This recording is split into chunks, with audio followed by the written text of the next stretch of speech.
안녕하세요. 서초동 법무사 13년 하다가 뜻한 바가 있어서 잠시 사무장을 하고 있는 김철중입니다.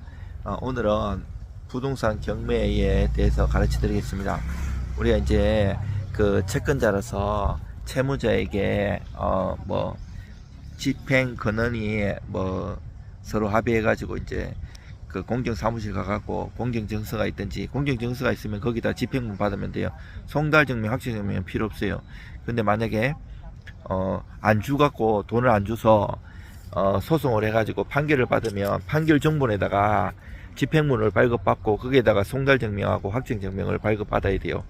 만약에 그 3천만 원 이하를 해가지고 이행공고로 돼갔으면 이행공고 자체에 집행문이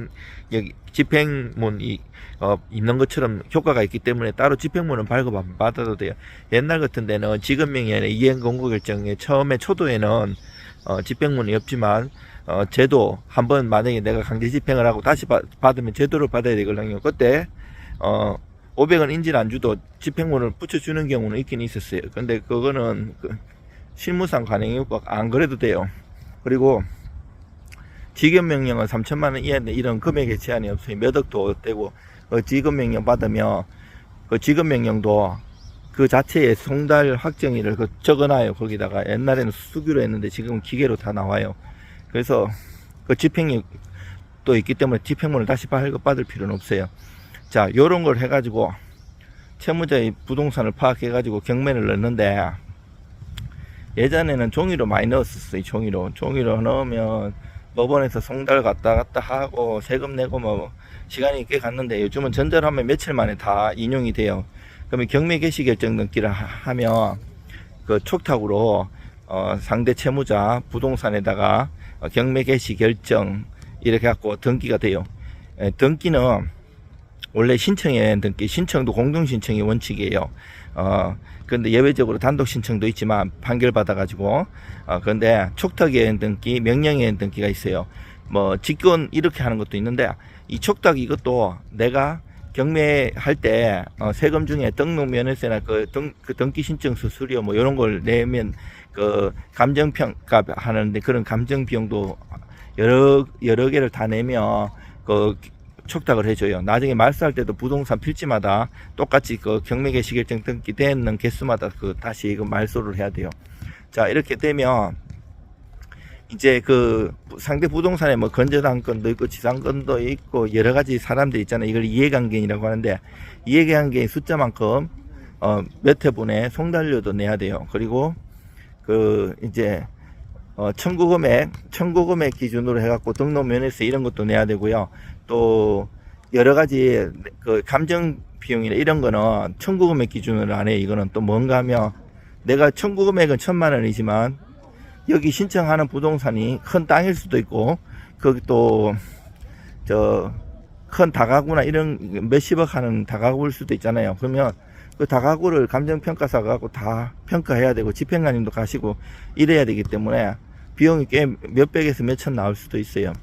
물론 이러한 비용은 법무사 비용은 얼마 안 받지만요, 이런 공과금이 들어가는데, 이러한 비용은 나중에 그 배당이라고 하는데, 나중에 낙찰되고 그 배당 재원에서 영순위로 우선순위로 받아가요. 근데 만약에 내가 채무자의 부동산을 파악했는데, 제가 여러 건 해봤는데 그 채무자의 초본을 떼보니까 말소자 초본이었어요. 이 무슨 말인가 하면, 이미 돌아가신 거죠.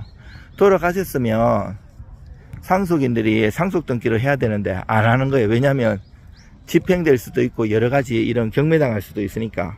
자, 여러 됐을 때는 뭘 해야 되는가 하면 대의로 대의 상속 보존 등기라고 해갖고 그걸 해요. 자, 이때 세금도 많이 내야 되잖아요. 이런 거를 집행 비용이 되냐 안 되냐에 따라서는 실무제외에 견해가 나뉘는데, 실무에서도 법원마다 해주는 데 있고 안 해주는 데 있어요. 그래요.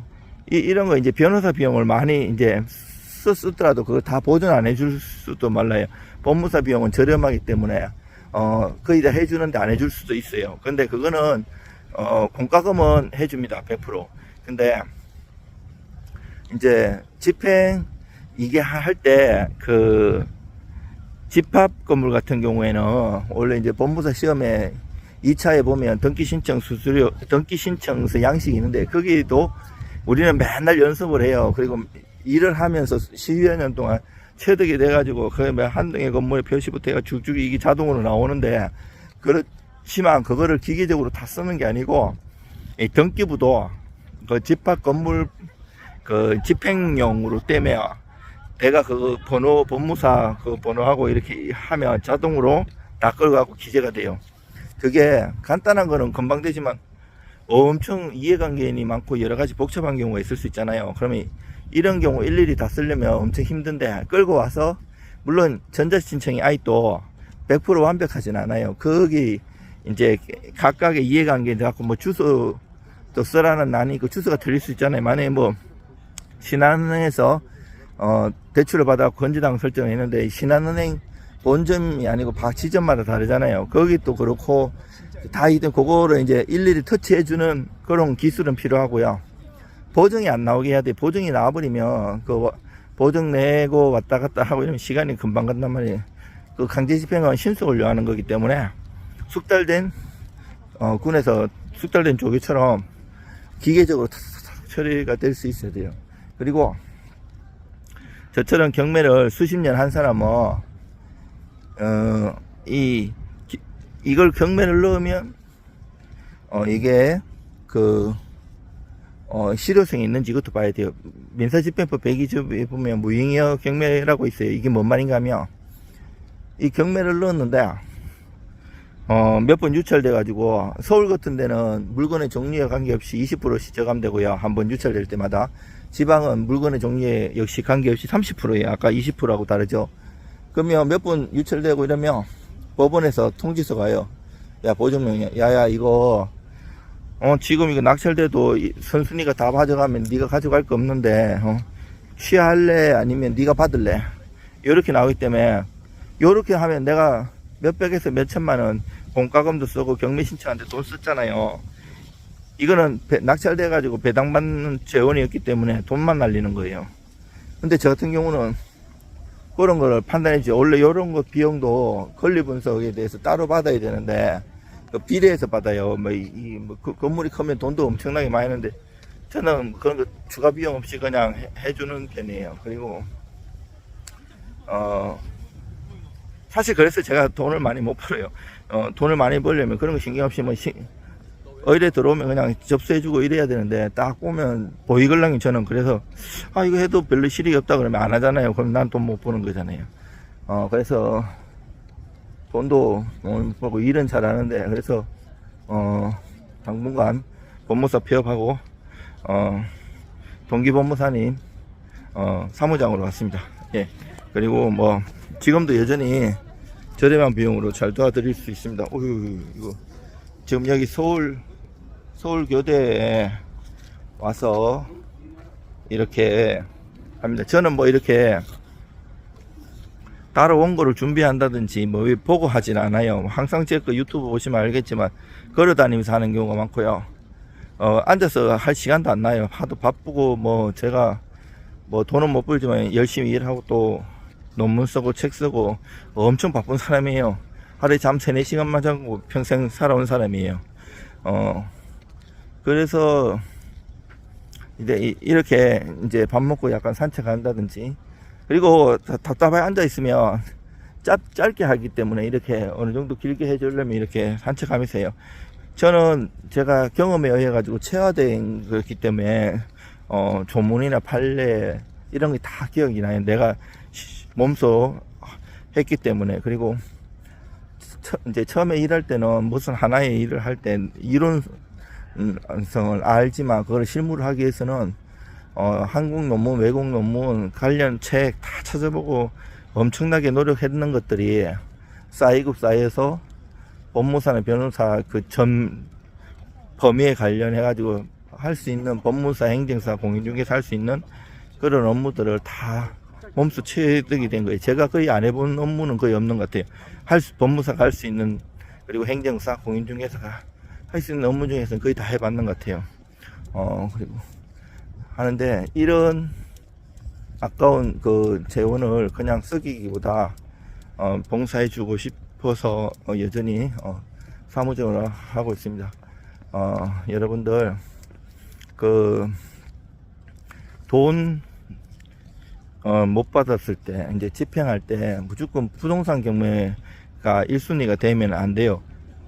그거 외에도 뭐 은행 통장 압류, 재산 명시, 채무 불이행 명부 등 채권 압류 출신, 채권 압류 전부, 채권 압류 출신에도 뭐 보증금, 은행 보험 정권 수백 가지가 넘고요. 되게 많아요. 강제 집행할 수. 다른 거는 비용이 많이 안 드는데 이 경매는 공과금이 많이 들기 때문에 최후의 수단으로 하고요. 물론 뭐 아니면 돈대요. 뭐 이럴 수도 있잖아요. 내가 그 부동산 경매 않는 사이에 얘가 팔아버리면 어떡하냐. 자, 요런 경우에 형법에서 할 수 있는 게 강제집행 면탈죄예요. 가압류 가처분할 소송이 할 기색이나 보였을 때 재산을 처분하게 하면 형법에 강제집행 면탈죄가 있는데 강제집행 면탈죄로 형사고소할 수 있어요. 이거 처벌받아요.